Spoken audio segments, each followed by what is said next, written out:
Hello there, ladies and gentlemen. Welcome to my video on Chainsaw Man. I do prefer the manga over the anime, but the Chainsaw Man anime Season 1 adaptation gave me its own style, gave its own charm, bringing the story to life. Chainsaw Man is about an angsty boy named Denji, who is turned into a half-devil, half-human hybrid made of chainsaws. After dealing with his debt, he is founded by the Devil Hunter Association, taken in by Makima, the aider in hunting down devils, creating special grade pieces that belong to the Gun Devil, which annihilated many cities and humans in a matter of seconds. Years have passed and the damage is done by the Gun Devil and has scared many. Often, the victims choose a path of devil hunters to hunt down and kill the Gun Devil. Deji, a teenager with a dream of doing things he couldn't do before, like eating toast, having a drink whenever he wants, and touching boobs. Power, the Blood Fiend, a spunky, loud, active, battle-ready devil hunter taking him to fight other devils. Power is one of Denji's best friends in the story, and even see each other as a brother and sister kind of relationship. Aki, the determined leader of the group with a very strong urge to hunt down and take down the Gun Devil. Task of taking care of Denji and Power first sees them as an eyesore, but after all three of them have become close to one another, Aki sees them as little siblings. Makima.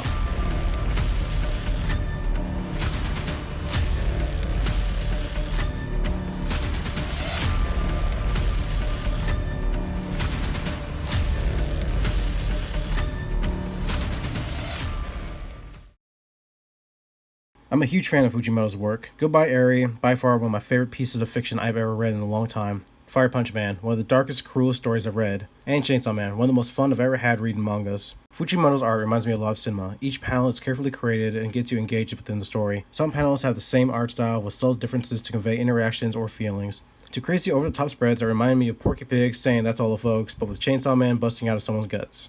The characters of Fujimoto's stories are different from the traditional anime characters. In Chainsaw Man, there are weird characters, but they don't define who they are. They live in a world where fear makes devils stronger. At any moment, devil hunters' lives could come to an end. They live every moment, such as going after work to dinner with each other, knowing that the next day they may not be able to see each other. What really drove me in the Chainsaw Man story was the outrageous personality of Denji and Power. Mostly the story behind Makima. I really like Power and Denji's relationship as the story goes on in the manga. They see each other as buddies and someone to talk to and someone to lean on and depend on. This is later shown in the fight between Denji and Power and Kishibe. They bonded using the brains to fight a common enemy. Later, and on the lowest and darkest, they learned that they can lean on each other in the time of darkness and fear. They're wacky, fun, and act like siblings around each other. From seeing Denji starting off as a lonely, hopeless boy to a happy half-chainsaw man with a brother and sister figure and a home. Makima. To all those who haven't been spoiled yet, I salute you. Makima is definitely one of the driving forces of why I got so excited to see every chapter to come out. She's always plotting something, she's calm, manipulative, and she has no remorse for her actions. Other hunters and other fiends fear her. She has the goal of rounding up a bunch of fiends and finding all the pieces to the Gun Devil, track him down, and kill him. Through any means, she'll do whatever it takes to meet her goal.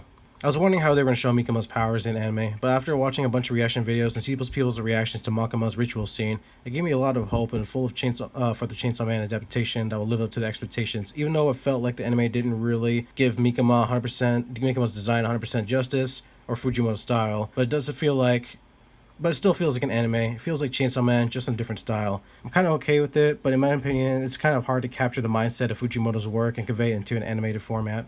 I highly recommend Chainsaw Man the anime. It was a different and fun experience, especially watching the anime-only reactions. But I highly recommend the manga more. I lost my mind when I heard that Chainsaw Man was getting an anime adaptation, and I got even more excited when I finally heard that we get to see Rize animated. Can't wait.